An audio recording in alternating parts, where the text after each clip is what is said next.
My name's Olivia and my family has a special fund with the Bone Cancer Research Trust called Liberty's Legacy in memory of my younger sister Liberty.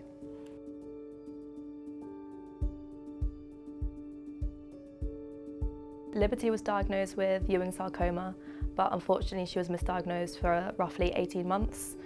She went to the GP several times, she'd seen physios, she did have an X-ray but it was overlooked on the X-ray, and eventually it was the physio that referred her to have an emergency MRI, and the Ewings was discovered then, but she was dismissed with having shin splints, growing pains, sports injuries, because she was a really sporty individual.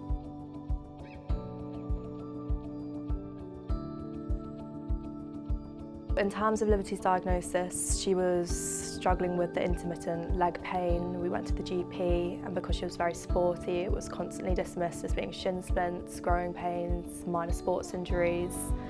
But as it persisted, she kept going back to see a GP, and eventually it was her physio that referred her for an urgent MRI, and it was in that MRI it was discovered. And we found that in the previous X-rays that had been taken upon A&E visits, it had been overlooked and been missed.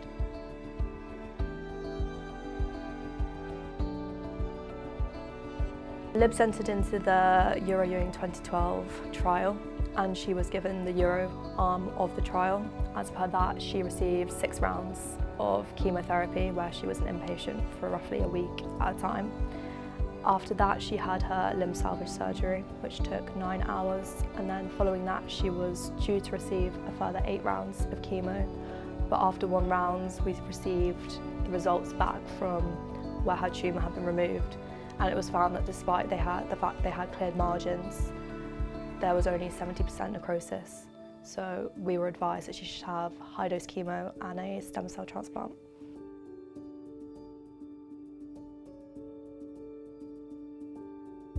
After the 6 weeks of radiotherapy, where she had to get up at 6 o'clock every morning for an 8 o'clock start at the Churchill Hospital in Oxford, just 1 week from finishing that radiotherapy, Libs found a new lump, and upon scans, it was discovered that it spread with a new tumour forming in her left leg and her lungs and liver being filled with tumours.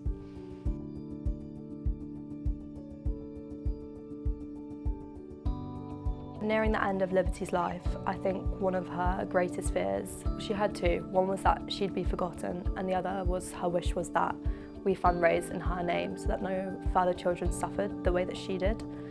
So putting those 2 things together, that kind of came to fruition in the form of Liberty's Legacy.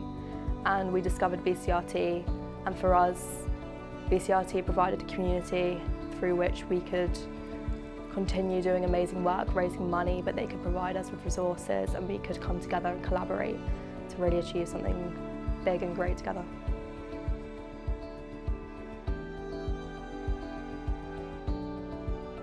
In terms of fundraising events, we've done a very large variety of things, ranging from skydives to cinema screenings to fashion shows, you name it. I think we've done it. We're always really open to hearing new ideas of how we can raise money, fun and exciting ways to get the whole community involved.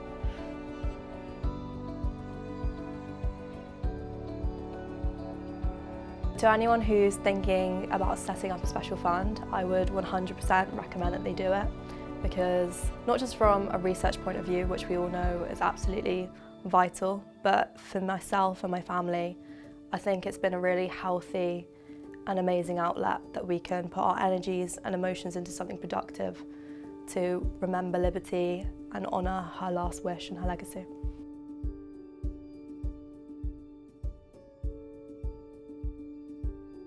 I think Libs would truly be really proud of everything we've achieved, and I don't think she or ourselves could have imagined how far this could have actually have gone.